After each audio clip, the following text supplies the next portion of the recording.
ஆறுமுக அரங்கமகா தேசிக சுவாமிகள் திருவடிகள் போற்றி. தவத்திரு குருநாதர் ஆசியால் அகத்தியர் சன்மார்க்க சங்கம் தூத்துக்குடி கிளை சங்கத்தின் சார்பாக 15/10/2025 தூத்துக்குடி தெப்பக்குளம் மாரியம்மன் கோயில் வளாகம் மற்றும் அரசு மருத்துவமனை வளாகத்தில் பசித்தோர் சுமார் 350 நபர்களுக்கு கொத்தமல்லி சாதம் மற்றும் ஊறுகாய் சிறப்பாக வழங்கப்பட்டது.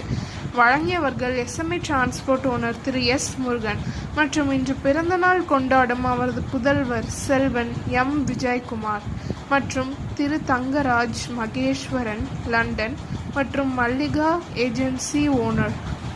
அன்னதானத்திற்கு பொருளுதவி செய்தவர்களும் தொண்டு செய்தவர்களும் அவர்கள் குடும்பத்தாரும் எல்லா வளமும் பெற்று சிறப்புடன் வாழ வேண்டுகிறோம்.